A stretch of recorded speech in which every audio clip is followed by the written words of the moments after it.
جناب سید امیر نواز شاہ صاحب، اور ان کے بعد خطیب آل محمد علامہ حافظ اسد عباس جون آف چکوال۔ نعرہ تکبیر، نعرہ تکبیر، نعرہ رسالت، نعرہ رسالت، نعرہ حیدری، نعرہ حیدری، بلندتر ہدیہ صلوات۔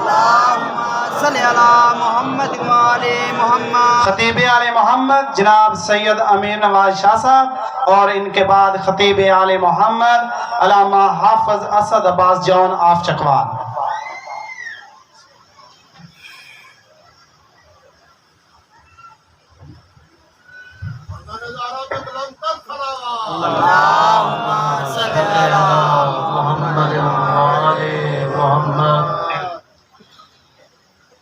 اعوذ باللہ من الشیطان الرجیم، بسم اللہ الرحمن الرحیم۔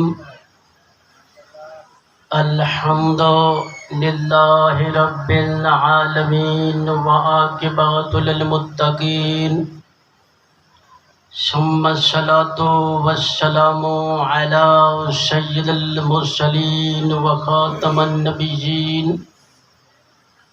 وأهله بيت الطيبين الطاهرين المعصومين،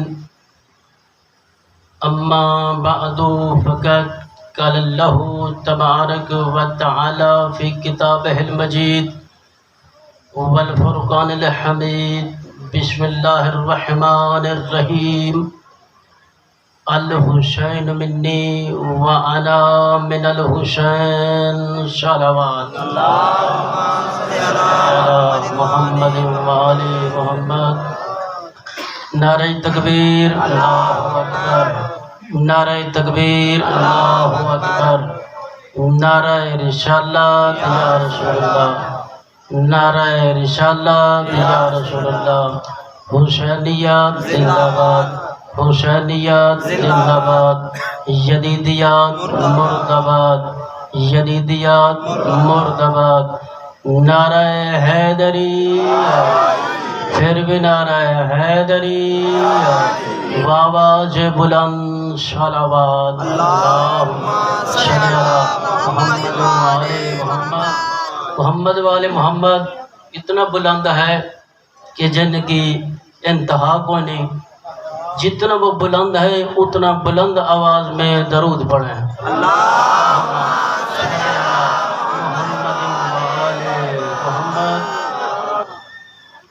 عزیز محترم،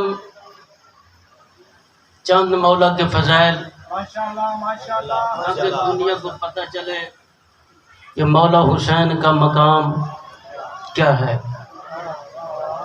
مولا کا مقام ہندو بھی جانتے ہیں لیکن مسلمان نہیں جانتا۔ تو میں نے آپ کے سامنے پیغمبر اسلام کی حدیث مبارک پڑھنے کا شرف حاصل کیا ہے۔ یہ وہ پیغمبر ہیں جن کے بارے اللہ فرماتا ہے کہ میرا رسول اس وقت تک اپنے لبوں کو حرکت ہی نہیں دیتا جب تک اللہ کی وحی نازل نہ ہو۔ وہ پیغمبر فرما رہے ہیں الحسین منی وانا من الحسین، حسین مجھ سے ہے اور میں حسین سے ہوں۔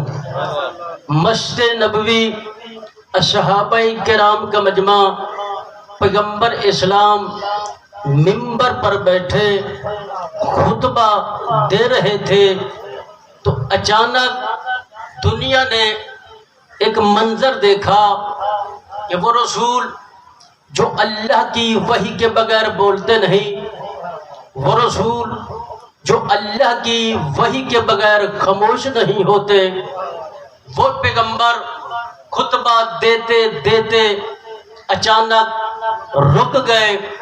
صحابہ کرام نے پیغمبر اسلام کے چہرے کو دیکھا کہ پیغمبر کی نگاہ مسجد نبوی کے دروازے پر لگی ہوئی تھی۔ جب صحابہ نے مڑ کر دیکھا تو وہ حسین جو گوشے پیغمبر میں مچلتے تھے، وہ حسین جو واللیل کی زلفوں سے کھیلتے تھے، وہ حسین آہستہ آہستہ قدم بڑھاتے ہوئے مسجد نبوی کی طرف آ رہے ہیں۔ جب دروازے پر پہنچے، آواز سے پاؤں الجھا، قریب تھا کہ حسین گر پڑتے۔ پیغمبر اسلام نے خطبہ چھوڑا، تیزی سے آئے، آ کے حسین کو اٹھایا، اپنے سینے سے لگایا، منبر پر تشریف لے گئے اور پھر سے خطبہ شروع کیا۔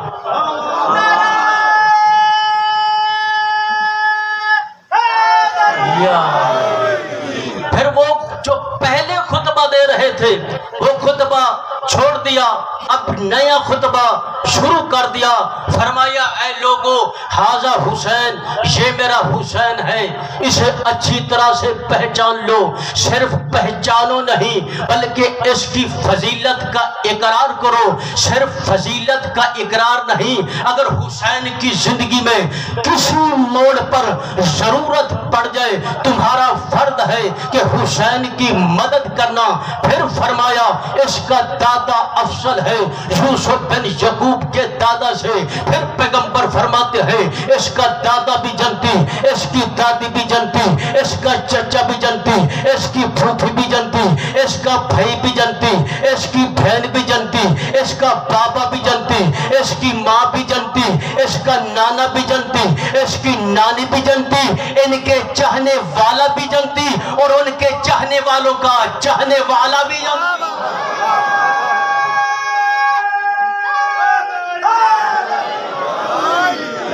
مولا آباد رکھے۔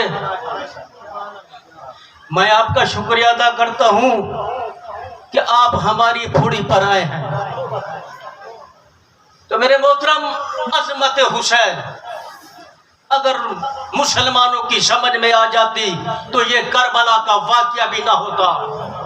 تو میرے محترم، پھر پیغمبر اسلام حسین کو کندھوں پر بٹھا کر اصحابہ کرام کے ساتھ چلنے لگے۔ پھر پیغمبر فرماتے ہیں الحسین منی وانا من الحسین، حسین مجھ سے ہے، میں حسین سے ہوں۔ جو حسین سے محبت رکھے گا اللہ بھی ان سے محبت رکھے گا، جو حسین سے نفرت کرے گا اللہ بھی ان سے نفرت کرے گا۔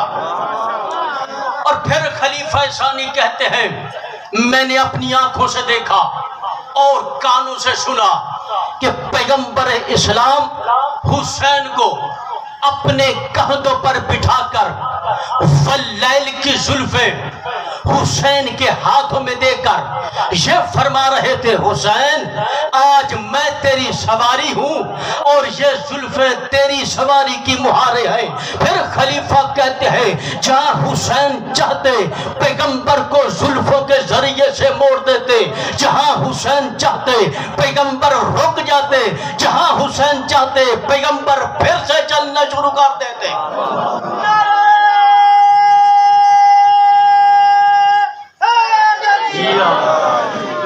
مولا آپ کو سلامت رکھے۔ تو میرے محترم میں پوچھتا ہوں یہ کس کی زلفیں ہیں جو حسین کی مٹھی میں مہار بنی ہوئی ہے؟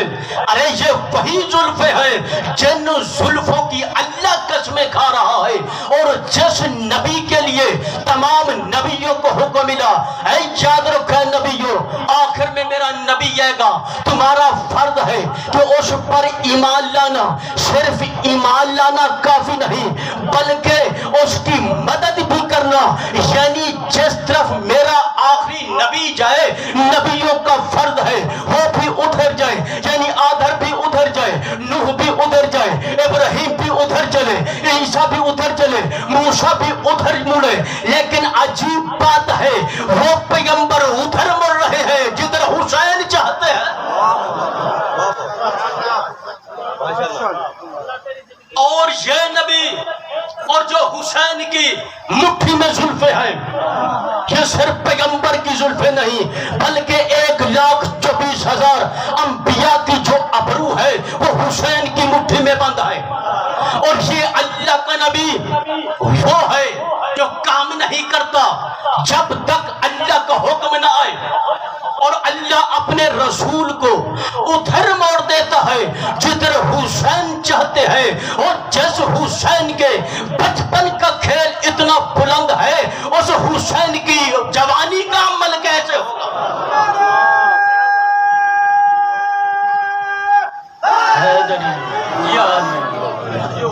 تو میرے محترم پھر اللہ نے حسین کا قرآن میں تعارف کہاں کہاں نہیں کرایا.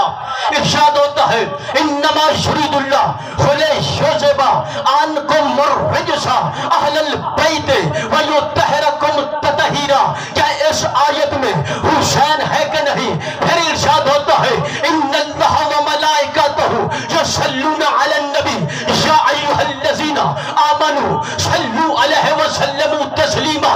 کیا اس آیت میں حسین ہے کہ نہیں؟ کل اسألکم علیہ اجرا الا المودۃ فی القربى. کیا اس آیت میں حسین ہے کہ نہیں؟ وابناءنا وابناکم ونساءنا ونساءکم وانفسنا وانفسکم ثم نبتہل ونجعل لعنۃ اللہ علی الکاذبین. کیا اس آیت مبارکہ میں حسین ہے کہ نہیں؟ اور تیری سمجھ میں عظمت حسین نہ ہے تو پھر تیرا اپنا نصیب ہے.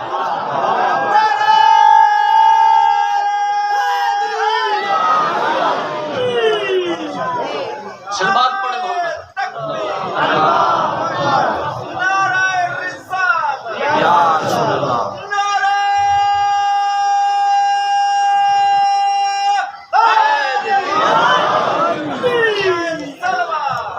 اللہم صلی علی محمد و آل محمد. پیغمبر اسلام نے سجدے میں سر رکھا. حسین کا بچپن ہے. صفوں کو چیرتے ہوئے آئے پشت نبوت پر سوار ہو گئے اور پیغمبر نے سبحان ربیت. یہ وہ نبی ہے کہ اللہ کہتا ہے اے میرا رسول عبادت گھٹ کر دے, کم کر دے, تیرے پاؤں پر ورم آتے ہیں اور میں اللہ برداشت نہیں کرتا. اب حسین کے لیے کیا حکم ہے؟ آئے پشت نبوت پر سوار ہوئے. پیغمبر اسلام نے سبحان ربی الاعلیٰ وبحمدہ کہہ کر سجدے سے سر اٹھانا چاہا. فوراً جبرائیل نازل ہوئے, آ کر درود و سلام کے بعد فرماتے ہیں اللہ کے رسول, اللہ درود و سلام کے بعد فرما رہا ہے کہ تو بھی میرا, نماز بھی میری, حسین بھی میرا. جب تک حسین اپنی مرضی سے نہ اترے سجدہ سے سر نہیں اٹھانا. بھئی اللہ کیا کہہ رہا ہے؟ جب تک حسین اپنی مرضی سے سر سجدے سے نہ اترے. اگر حسین قیامت تک پشت نبوت پر سوار رہتے کیا رسول سجدے سے سر اٹھاتے؟ نہیں, اللہ کا حکم تھا. اب سبحان ربی الاعلیٰ وبحمدہ کہہ کر سوچا کہ حسین اترا ہے یا نہیں اترا. پھر خیال آیا کہ نہیں اترا. اس صلوات پڑھے محمد و آل محمد. اللہم صلی علی محمد و آل محمد. یعنی کہا سبحان ربی الاعلیٰ وبحمدہ کہہ کر سوچا کہ حسین اترا ہے یا نہیں. پھر خیال آیا نہیں اترا. پھر کہا, پھر سوچا, پھر کہا, پھر سوچا. سجدہ خدا کی, سجدہ خدا کا, سوچ حسین کی. رسول حالت سجدہ میں حسین کو سوچ رہے ہیں. 70 مرتبہ رسول کے تصور میں حسین آئے اور جب رسول کی نماز حسین کے تصور سے باطل نہیں ہوتی تو تیری میری نماز ذکر حسین کے بغیر کیسے مکمل ہو جائے؟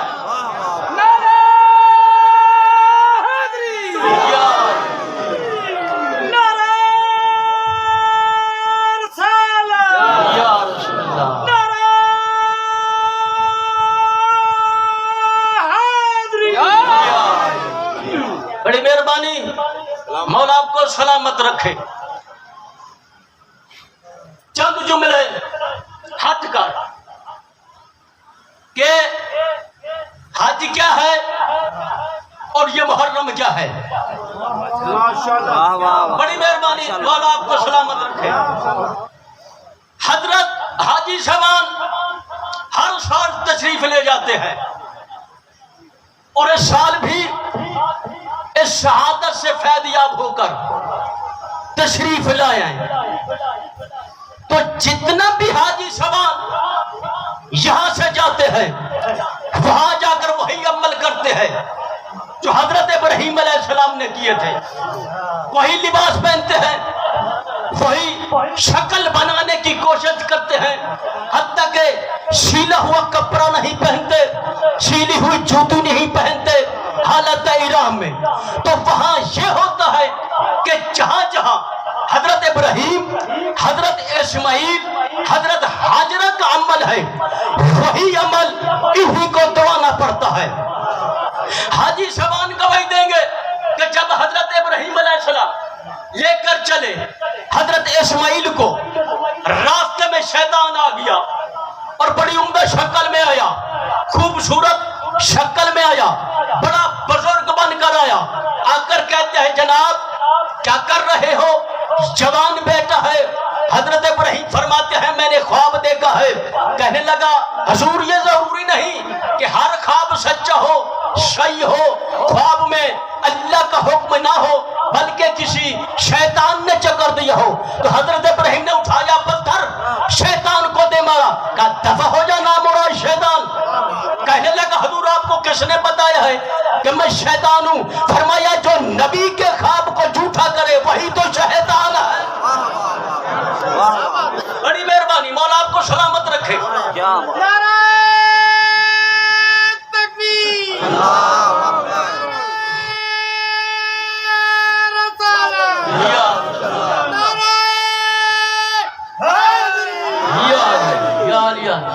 اب سوچا کس کے پاس جاؤں؟ دوڑ کر حضرت اسماعیل کے سامنے آیا، کہنے لگا برخوردار تیرا باپ تجھے ذبح کرنے کے لیے لے جا رہا ہے۔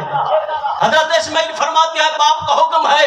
کہنے لگا حکم نہیں، دراصل بات یہ ہے کہ تیرا باپ ہو گیا بوڑھا اور بڑھاپے میں دماغ بھی خراب ہو جاتا ہے۔ تو حضرت اسماعیل نے بھی پتھر اٹھایا، شیطان کو مارا، کہا دفع ہو جا نامراد شیطان۔ کہنے لگا حضور آپ کو کس نے بتایا ہے کہ میں شیطان ہوں؟ فرمایا جو نبی کے دماغ میں خلل ڈالے وہی تو شیطان ہے۔ بڑی مہربانی، اب سوچا کس کے بعد جاؤں؟ دوڑ کر حضرت ہاجرہ کے سامنے آیا، کہنے لگا بی بی کہتی ہے نامراد تو شور مچاتا ہے۔ کہا لے گیا اس کا باپ اس کو ذبح کرنے کے لیے۔ تو بی بی نے کہا میں کیا کروں؟ کہنے لگا میں کیا کروں، گھر سے باہر نکل، اسے بچا۔ تو حضرت ہاجرہ نے بھی پتھر اٹھایا، شیطان کو مارا، کہا دفع ہو جا نامراد شیطان۔ کہنے لگا بی بی آپ کو کس نے بتایا کہ میں شیطان ہوں؟ فرمایا جو نبی کی بیوی کو گھر سے نکالنے کی ترجیح دے وہی تو شیطان ہے۔ بڑی مہربانی، بڑی مہربانی۔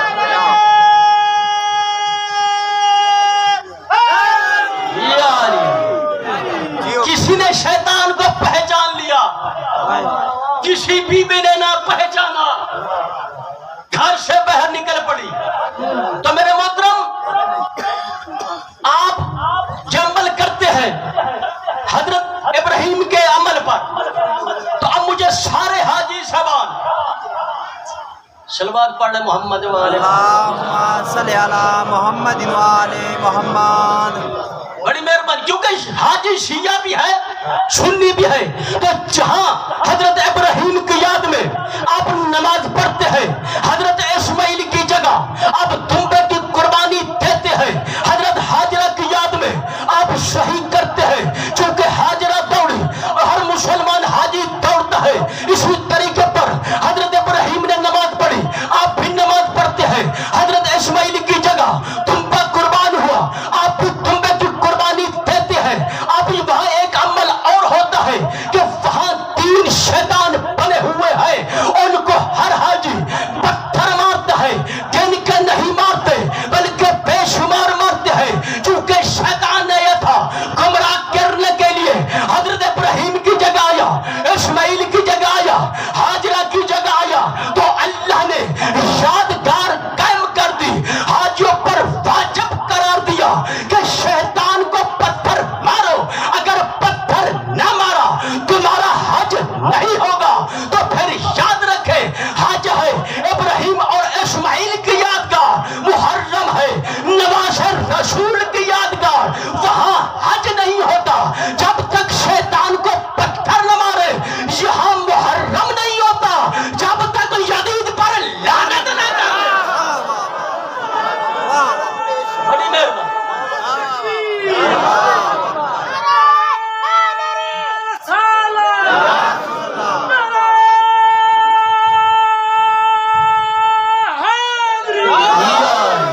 حج بھی قربانی کی یادگار، محرم بھی قربانی کی یادگار، حج ایک نامکمل قربانی کی یادگار ہے، اس لیے کہ نبی زادہ بچ گیا۔ محرم ہے مکمل قربانی کی یادگار، اس لیے یہاں نبی زادہ ذبح ہو گیا، اور اگر وہاں گردن پہ آ کر پل جانے والی چھری کی یاد واجب ہے تو یہاں گردنوں پر پھر جانے والی چھری کی یاد واجب کیوں نہیں؟ حج بھی قربانی کی یادگار، محرم بھی قربانی کی یادگار، اور حج ایک ہے خوشی کی تقریب، کیونکہ خوشی کی تقریب میں ہر کسی کو بلایا جاتا ہے۔ اگر کوئی رشتہ دار ناراض ہو ان کو منایا جاتا ہے، آؤ خوشی کا دن ہے۔ تو حج ہے خوشی کی تقریب، اور یہاں واجب کے ذریعے سے بلایا گیا ہے کہ پاکستان سے ہو، انڈیا سے ہو، امریکہ سے ہو، روس سے ہو، ایران سے ہو، عراق سے ہو، شیعہ بھی ہے، سنی بھی ہے، اہل حدیث بھی ہے، جو خوشی کا دن ہے، خوشی منو، ایک دوسرے کے گلے ملو، لیکن یاد رکھو جب کوئی کمی آ جائے تو بلایا نہیں جاتا، فقط اطلاع دی جاتی ہے۔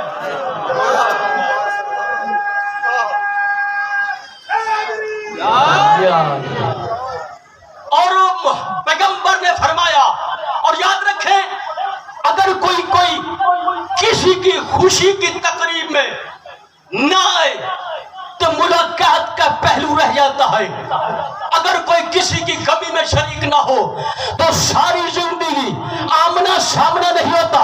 تو پیغمبر نے فرمایا محرم کا چاند منادی کر دے گا، اطلاع کر دے گا کہ رسول کے گھر صفے ماتم بچھی ہوئی آئے، آؤ، جو نہ آئے گا یاد رکھو قیامت کے دن اس کا اور میرا آمنا سامنا نہیں ہوگا۔ ایک جملہ صاحب کا کیونکہ ٹائم ہو چکا ہے، تو میرے محترم حضرت عباس اس دنیا میں آئے، علی نے اٹھایا آنکھیں نہیں کھولی، امام حسن اٹھایا آنکھیں نہیں کھولی، سیدہ نے ماں کا سیلا ہوا کرتا پہنا کر ماں کا سلام پیش کیا، آنکھیں نہیں کھولی۔ ادھر حسین آئے، جیسے حسین کی آواز حضرت عباس کے کان پر پڑی، تڑپ کر آنکھیں کھول دی۔ جس طرح علی دنیا میں آ کر سب سے پہلے رسول اللہ کے چہرے کی زیارت کی، اسی طرح حضرت عباس دنیا میں آ کر سب سے پہلے حسین کے چہرے کی زیارت کی۔ عزاداروں، وہ عباس جو علی کی تمنا، وہ عباس جو بطول کی دعاؤں کا ثمر، وہ عباس جو بی بی زینب کی حسرتوں کا نتیجہ، ساری زندگی افسوس کے ہاتھ مسلتا رہا کہ کاش مجھے لڑنے کی اجازت مل جاتی۔ علی کو زہر ملی، تلوار اٹھائی، علی نے روکا، لڑنا نہیں، رو کر کہا بابا آج مجھے اجازت دے دیتا، کیونکہ علی نے شربت پلایا تھا دشمن کو۔ 28 رجب امام حسن کے جنازے پر تیر برسے، حضرت عباس دوڑ کر گھر میں آئے، حجرے میں گئے، تلوار اٹھائی، تلوار اٹھا کر واپس پلٹے، بی بی دیکھ کر کہتے عباس میری ماں کی چادر کا واسطہ رک جا۔ بڑھتے ہوئے حضرت عباس کے قدم رک گئے۔ عباس بھائی کا جنازہ لے کر گیا تھا، یہ تلوار کیوں لے کر جا رہا ہے؟ کہا بی بی آپ کے بھائی کے جنازے پر مسلمان تیر برسا رہے ہیں۔ بی بی کہتے تلوار ضرور لے کر جا، لیکن یاد رکھنا جب تک حسین لڑنے کی اجازت نہ دے لڑنا نہیں۔ عباس دوڑتے